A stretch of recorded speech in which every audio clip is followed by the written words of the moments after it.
नमस्कार। कस्तूरबाई वालचंद महाविद्यालय से मैं अध्यापिका उज्ज्वला राकेश पाटिल।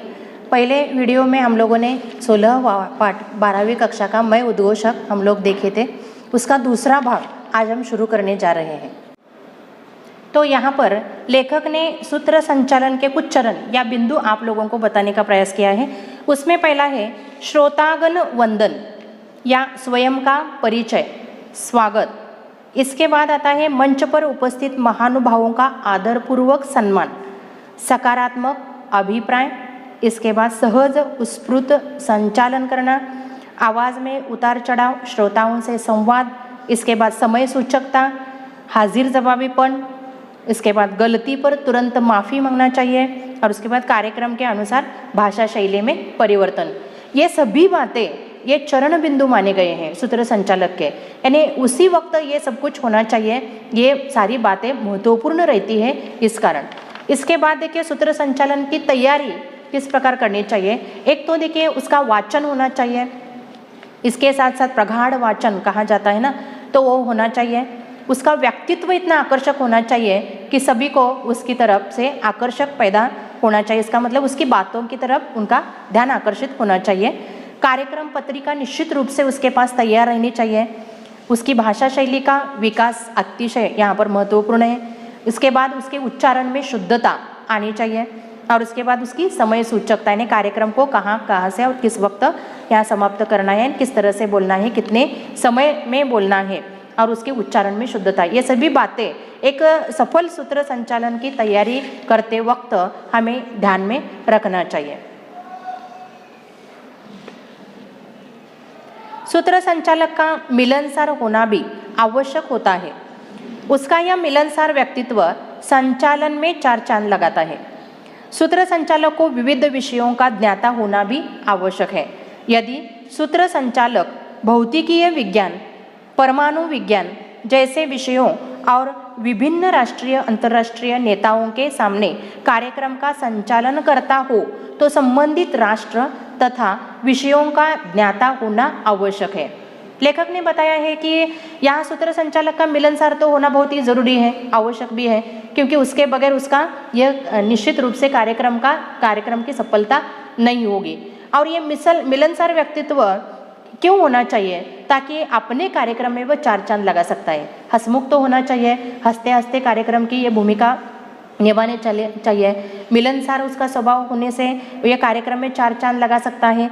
इसके साथ विविध विषयों का ज्ञान होना बहुत ही आवश्यक रहता है, क्योंकि देखिए हर वक्त आप लोगों को शैक्षिक, राजनीतिक या अलग अलग क्षेत्र में, यानी रेडियो या दूरदर्शन, राजनीतिक, सामाजिक, सांस्कृतिक अलग क्षेत्र में जिस वक्त सूत्र संचालन करता है उस वक्त वहाँ विविध विषयों का ज्ञान उसके पास होना बहुत ही आवश्यक माना जाता है।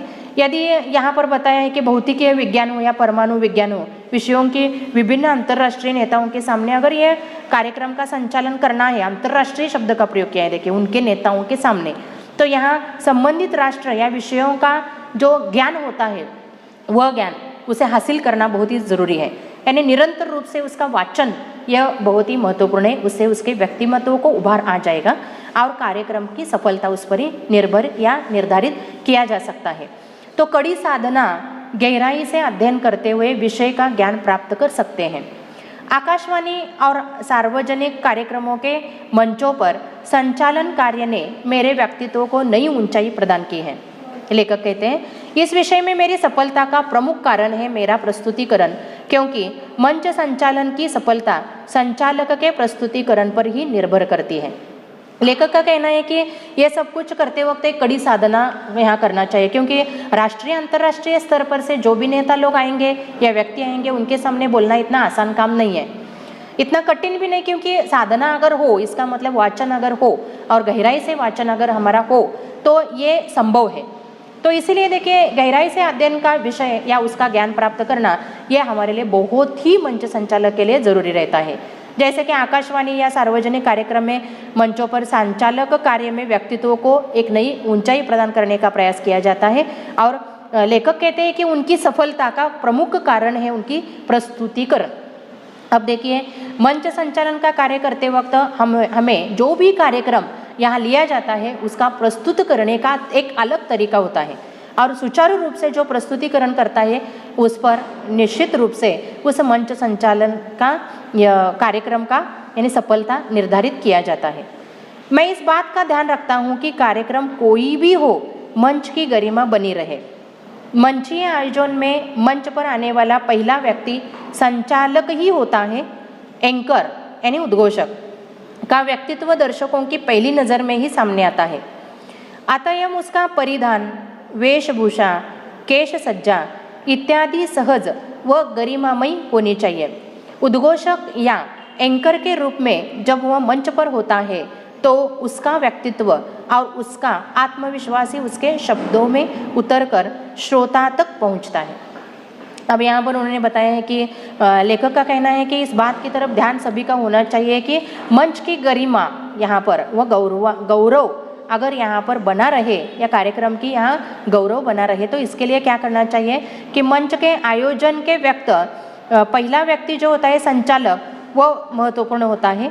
जो एंकर या व्यक्तित्व दर्शकों की पहली नज़र में ही वो सामने आता है, क्योंकि देखिए कार्यक्रम की शुरुआत होते वक्त पहला एंकर का काम शुरू हो जाता है, मंच संचालक का काम पहले शुरू हो जाता है और वही वहाँ से शुरुआत की जाती है कि बाकी के लोगों को वो अंदर बुलाने का प्रयास करता है और स्टेज पर जितने भी व्यक्ति हैं मंच पर उन आसीन व्यक्तियों को बुलाकर उनका स्वागत करने से अंत तक ये सभी कार्यक्रम का उसके हाथों में सफल बनाने की भूमिका रहती है।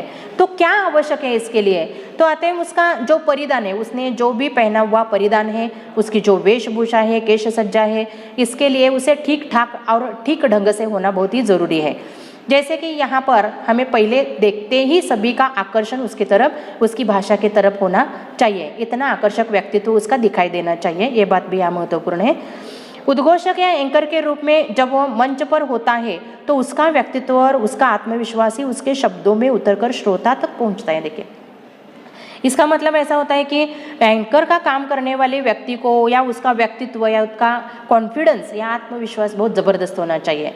जो भी वो बोलता है या जो भी वो कार्य करता है उस पर श्रोता लोगों का ध्यान बहुत रहता है, उसके शब्दों की तरफ ध्यान होता है। तो उस वक्त हम लोगों को ये ध्यान में रखना चाहिए, लेखक कहते हैं कि जो भी मंच संचालन का कार्य करने वाला व्यक्ति है उसके अंदर एक अलग व्यक्तित्व या आत्मविश्वास होना बहुत ही ज़रूरी है। उसके पास कार्यक्रम पत्रिका होनी चाहिए, वाचन प्रगाढ़ होना चाहिए, भाषा शैली का विकास उसकी शब्दों में से दिखाई देना चाहिए, उच्चारण में शुद्धता होनी चाहिए या समय सूचकता, ये सारे गुण या इसकी सारी तैयारी वहाँ पर होना बहुत ही महत्वपूर्ण माना गया है। आगे देखिए, सतर्कता, सहजता और उत्साहवर्धन उसके गुण, मुख्य गुण हैं। मेरे कार्यक्रम का आरंभ जिज्ञासा भरा होता है। बीच बीच में प्रसंगानुरूप कोई रोचक दृष्टांत, शेरो शायरी या कविताओं के अंश का प्रयोग करता हूँ। जैसे एक कार्यक्रम में वक्ता महिलाओं की तुलना गुलाब से करते हुए कह रहे थे कि महिलाएं बोलती भी ज़्यादा है और हंसती भी ज़्यादा है, बिल्कुल खिले गुलाबों की तरह वगैरह। जब उनका वक्तव्य खत्म हुआ तो मैंने उन्हें धन्यवाद देते हुए कहा कि सर, आपने कहा कि महिलाएं हंसती है, बोलती बहुत ज़्यादा है, तो इस पर मैं महिलाओं की तरफ से कहना चाहूँगा। देखिए आगे कहते हैं, हर शब्द में अर्थ छुपा होता है और हर अर्थ में फर्क छुपा होता है। लोग कहते हैं कि हम हंसते और बोलते बहुत ज़्यादा है, पर ज़्यादा हंसने वालों के दिल में भी दर्द छुपा होता है। यहाँ पर कहने का मतलब ऐसा है कि सतर्कता और सहजता, ये उत्साहवर्धक शब्द जो है तो उसके एक महत्वपूर्ण गुण वहाँ पर मंच संचालक में होना बहुत आवश्यक है। जैसे कि व्यक्ति सतर्क रहनी चाहिए, क्योंकि कौन आ जाएगा वहाँ पर आयोजक और उसे बदलवा दे कि कार्यक्रम की भूमिका थोड़ी सी बदलवा दी गई है, तो उसे सतर्क रहना चाहिए उस वक्त कि यहाँ पर कुछ तो बदल हुआ है, उसमें वहाँ पर जल्दी से ठीक ढंग से उसे जोड़कर बोलना चाहिए, कहीं भी गड़बड़ न होने पाए या उसकी भाषा में सहजता आनी चाहिए, कोई गड़बड़ न होने पाए। तो इस कार्यक्रम का आरंभ कैसा होना चाहिए? जिज्ञासा से भरा, सारे लोगों को उत्सुकता होनी चाहिए, जिज्ञासा होनी चाहिए। ऐसे लेखक जिस वक्त मंच संचालन का कार्य करते हैं उस वक्त लोगों को जिज्ञासा भरी दृष्टि से उनकी तरफ देखते हैं और बीच बीच में प्रसंगानुरूप कोई रोचक दृष्टांत हो या शेर शायरी या कविता का अंश या बोलते रहना चाहिए। तो इस कार्यक्रम की कड़ी को वहाँ जोड़ने का काम ये सारे करते हैं, यानी दृष्टांत हो, शेर शायरी हो या कविता का कुछ अंश पेश किया जाता है। उस वक्त लोग वहाँ पर ठीक ढंग से इस कार्यक्रम को सुनते हैं, देखते हैं और उसे प्रतिसाद देते हैं। तो एक उदाहरण के तौर पर यहाँ पर लेखक ने बताया कि एक कार्यक्रम चल रहा था और उस कार्यक्रम में एक वक्ता ने जिस वक्त बोलते थे उस वक्त बोलने में जो वाक्य आ गए थे वही वाक्य मंच संचालन करते वक्त उन्होंने ले लिया था। उदाहरण के तौर पर यानी उनका वक्ता का बोलना जिस वक्त पूरा हुआ उस वक्त, जैसे कि देखिए एक कार्यक्रम चल रहा था, उस वक्त वक्ता महिलाओं की तुलना कर रहे थे गुलाब से। वह कैसे, देखिए कि महिला बोलती ज़्यादा है और हंसती भी ज़्यादा है, बिल्कुल खिले हुए गुलाब की तरह, ऐसे उन्होंने वक्ता बोलते वक्त कहे थे। तो यही वाक्य जिस वक्त वक्ता का बोलना पूरा हुआ उस वक्त मंच संचालन करते वक्त कवि ने वहाँ पर लेखक ने उन्हें कहा कि इस तरह महिलाओं की तारीफ करते वक्त उन्होंने बोला कि वक्ता ने कहा था कि हर शब्द में अर्थ छुपा है। उन्होंने तो सिर्फ इतना कहा था वक्ता ने कि महिलाएं ज़्यादा बोलती हैं, हंसती हैं, बिल्कुल गुलाब की तरह, ऐसा कहा था। तो उसे जोड़कर जिस वक्त ये पूरा हुआ उस वक्त उन्होंने कहा कि हर शब्द में अर्थ छुपा होता है, हर अर्थ में फर्क छुपा होता है। हर शब्द में अर्थ छुपा होता है, हर अर्थ में फर्क छुपा होता है। लोग कहते हैं कि हम हंसते और बोलते बहुत ज़्यादा है। लोग कहते हैं कि हम हंसते और बोलते बहुत ज़्यादा है, पर ज़्यादा हंसने वालों के दिल में भी दर्द छुपा होता है। ये जो बातें हैं, ये जो उन्हें याद आ गया उसी वक्त, तो वक्ता के अनुसार बोलने का प्रयास जो मंच संचालक करता है उसे ही कहा जाता है कि यहाँ पर बोलने का प्रयास ठीक ढंग से करने वाला सफल मंच संचालक कहलाया जाता है। मेरी इस बात पर इतनी तालियां बजी कि बस महिलाएं तो मेरी प्रशंसक हो गई। कार्यक्रम के बाद उन वक्ताओं ने मेरी पीठ थपथपाते हुए कहा, बहुत बढ़िया बोलते हो। संक्षेप में कभी कोई सहज हास्य से भरा चुटकुला या कोई प्रसंग सुना देता हूँ तो कार्यक्रम बोझिल नहीं होता तथा उसकी रोचकता बनी रहती है। विभिन्न विषयों का ज्ञान होना जरूरी है। कार्यक्रम कोई भी हो, भाषा का समयानुकूल प्रयोग कार्यक्रम की गरिमा बढ़ा देता है। इसके लिए आपका निरंतर पढ़ते रहना आवश्यक है। मैं भी जब छोटा था तो रोज शाम के समय नगर वाचनालय में जाता था। चंपक, नंदन, बाल भारती और चंदा मामा जैसे पत्रिकाएं पढ़ता था। तो लेखक ने यहाँ पर बताया है कि मेरी बात यानी तालियां बजी, जिस वक्त उन्होंने महिलाओं की प्रशंसा की उस वक्त तालियां बजी और तालियां बजने के बाद महिलाएं बहुत ही खुश हो गई, क्योंकि वहाँ पर बात ही इस प्रकार हो गई थी कि महिलाएं की प्रशंसा करने के कारण महिलाएं खुश हो गई। तो कार्यक्रम के बाद वक्ताओं ने उनकी पीठ थपथपाई क्योंकि सारे लोग यहाँ खुश थे और ये खुशी बता रही थी कि वे किस प्रकार यहाँ पर जीत हासिल की थी। तो ये बढ़िया बढ़िया बोलकर संक्षेप में कोई एक सहज हास्य से भरा चुटकुला या प्रसंग सुना देता हूँ कहकर कार्यक्रम को उन्होंने बोझिल नहीं बनाया तो रोचक बनाया। तो ऐसे विभिन्न विषयों का ज्ञान होना इस व्यक्ति के लिए बहुत ही ज़रूरी है। बताने का मतलब ऐसा है कि कार्यक्रम कोई भी हो, भाषा का समयानुकूल प्रयोग करना इस व्यक्ति के लिए गरिमा बढ़ाता है, कार्यक्रम को चार चांद लगाता है। इसलिए निरंतर पढ़ते रहना यह इस व्यक्ति के लिए, मंच संचालक के लिए बहुत ही आवश्यक है। लेखक कहते हैं कि जब वे छोटे थे उस वक्त नगर वाचनालय में चले जाते थे और वहाँ के चंपक, नंदन या बाल भारती और चंदा मामा जैसे पत्रिकाएं भी वे पढ़ते थे। आगे देखिए, बाद में धर्मयुग, हिंदुस्तान, दिनमान, कादम्बिनी, सारिका, नवनीत, रीडर्स डाइजेस्ट जैसी मासिक पाक्षिक पत्रिकाएं पढ़ने लगा। रेडियो के विविध कार्यक्रमों को सुनना बेहद पसंद था।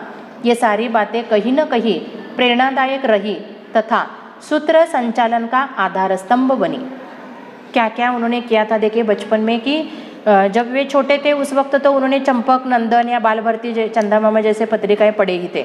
उसके बाद देखिए धर्मयुग, हिंदुस्तान, दिनमान, कादम्बिनी, सारिका, नवनीत जैसे रीडर्स डाइजेस्ट जैसे मासिक पाक्षिक पत्रिकाएं पढ़ने लगे। देखिए कभी भी हमें साहित्य की पहचान, साहित्य की जानकारी, वाचन ये हासिल करना ही चाहिए। अलग अलग पुस्तकों का वाचन बहुत ही महत्वपूर्ण रहता है इस कार्यक्रम के लिए। तो ये रेडियो के विविध कार्यक्रमों को वो सुनना बेहद पसंद करते थे, वो भी उनके लिए बहुत ही प्रेरणादायी साबित हो गई थी, यानी उसे आधार स्तंभ माना गया था। मैं उद्घोषक, मंच संचालक की भूमिका पूरी निष्ठा से निभाता रहा हूँ और श्रोताओं ने मुझे अपार स्नेह और यश से समृद्ध किया है। किंग ऑफ वॉइस, संस्कृति शिरोमणि, अखिल आकाशवाणी जैसे अनेक पुरस्कारों से सम्मानित किया गया हूँ। मैंने भी विज्ञापन देखकर रेडियो उद्घोषक पद हेतु आवेदन किया था। 29 वर्ष तक मैंने वहां अपनी सेवाएं प्रदान की, इसका मुझे गर्व है। लेखक कहते हैं कि मैं उद्घोषक या मंच संचालक की भूमिका जो मैंने निभाया है वो पूरी निष्ठा के साथ, यानी श्रद्धा और विश्वास उस काम में ज़रूर होना चाहिए, तभी हम लोग वह सफल भूमिका निभा सकते हैं। तो उन्होंने बताया कि उनकी पूरी निष्ठा थी या उनका पूरा विश्वास था। उन्होंने अपना, जैसे कहा जाता है कि तन मन धन उस पर अर्पित किया जाता है तभी काम यहाँ पर पूरा हो जाता है, वैसे ही कार्यक्रम को सफल बनाने के लिए लेखक हमेशा इस बात की तरफ ध्यान देते रहते हैं। और श्रोताओं ने जो उस वक्त उन्हें स्नेह और यश देने का प्रयास किया और उन्हें समृद्ध बनाने का प्रयास किया। देखिए, जिस वक्त मंच संचालन का कार्य ठीक ढंग से होता है तभी श्रोता को आनंद होता है, स्नेह होता है उस पर, और यश उसी पर निर्भरित होता है। तो किंग ऑफ वॉइस और संस्कृति शिरोमणि और अखिल आकाशवाणी जैसे अनेक पुरस्कार इससे सम्मानित लेखक को किया गया। और विज्ञापन देखकर रेडियो उद्घोषक पद हेतु उन्हें आवेदन भी किया गया, उसमें भी उन्होंने काम किया। 29 वर्ष तक उन्होंने इसकी सेवा वहाँ पर रेडियो रूप के रूप में इसके काम किया था, इसका उन्हें बिल्कुल गर्व आज भी है। मैं उद्घोषक हूँ, शब्दों की दुनिया में रहता हूँ। जब रेडियो से बोलता हूँ तो हर घर, सड़क दर सड़क, गली गली में सुनाई पड़ता हूँ। तब मेरी कोई सूरत नहीं होती, मेरा कोई चेहरा भी नहीं होता, लेकिन मैं हवाओं की पालकी पर सवार दूर गांवों तक पहुंच जाता हूं। जब एंकर बन जाता हूं तो अपने दर्शकों के दिलों को छू लेता हूं। आप मुझे आवाज़ के पर्दे पर देखते हैं, मैं उद्घोषक हूं, मैं एंकर हूं। आगे वे कहते हैं कि आकाशवाणी में निरंतर रूप से 29 वर्ष तक उन्होंने कार्य किया, सेवा की। उसमें देखिए, उद्घोषण का कार्य करते वक्त वे कहते हैं कि आवाज़ के माध्यम से सड़क सड़क, गली गली और दूर दूर के गांवों तक उनका चेहरा नज़र नहीं आता है, लेकिन आवाज़ पहुंचती चली जाती है। और एंकर बनने के लिए दर्शकों के दिलों को छू लेने का प्रयास इस माध्यम से उन्होंने किया था। यानी इसका मतलब पर्दे के पीछे रहकर आवाज़ों के माध्यम से एक सफल उद्घोषक के रूप में, एक सफल एंकर के रूप में उन्होंने जो 29 वर्ष तक आकाशवाणी में सेवा प्रदान की, उसके साथ साथ अलग अलग कार्यक्रमों में उन्होंने ये सेवाएं प्रदान की। तो बचपन से लेकर आज तक उनकी जो जीवन यात्रा हुई, ये उन्होंने आत्मकथा के माध्यम से आप लोगों के सामने रखने का प्रयास किया है। इसके साथ ये पाठ यहाँ पूरा होता है, लेकिन आगे जाकर उन्होंने बताया है कि आप लोगों के लिए, कि इस मंच संचालक एंकर के लिए रोजगार के अवसर कैसे उपलब्ध करा दिया जाता है, ये भी उन्होंने आगे बताया है। आगे देखिए, रोजगार के अवसर, इस क्षेत्र में भी रोजगार की भरपूर संभावनाएं हैं। इसमें आप नाम दाम दोनों कमा सकते हैं। मुझे भाषा का गहराई से अध्ययन करना पड़ा है।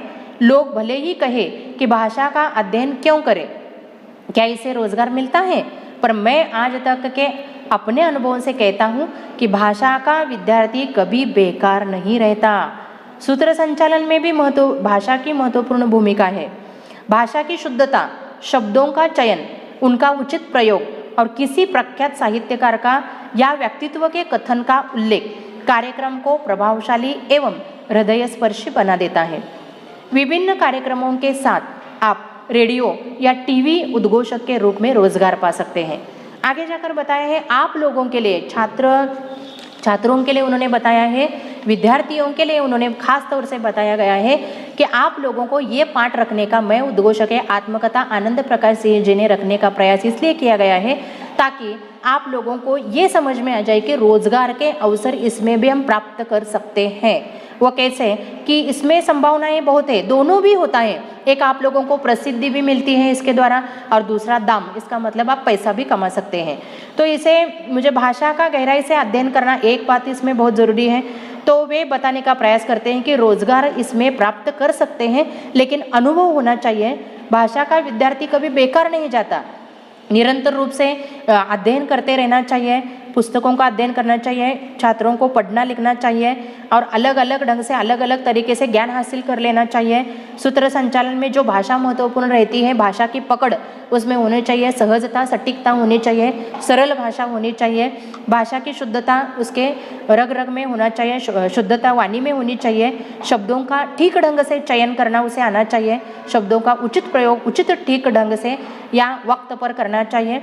किसी प्रख्यात साहित्यकार या व्यक्तित्व के कथन का उल्लेख इस कार्यक्रम को प्रभावशाली और हृदयस्पर्शी बनाता है।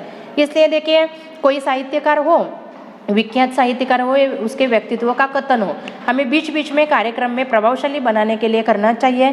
और विभिन्न कार्यक्रमों के साथ रेडियो या टीवी उद्घोषक के रूप में भी रोजगार हम पा सकते हैं। वहाँ भी लोगों की ज़रूरत रहती है, वहाँ जाकर आप लोग यह रोजगार हासिल कर सकते हैं। तो आज यहाँ हम लोगों ने आनंद प्रकाश सिंह जी का मैं उद्घोषक एक रोजगार व्यवसाय के दृष्टि से भी और कौन कौन से आवश्यक गुण और इन गुणों के साथ साथ एक कार्यक्रम में 4 चांद किस प्रकार एक सूत्र संचालक लगा सकता है, या आवश्यक गुण और विविध प्रकार यहाँ पर हम लोगों ने प्रकाश डाला है। तो इस प्रकार यह पाठ यहाँ पर पूरा हो जाता है। धन्यवाद।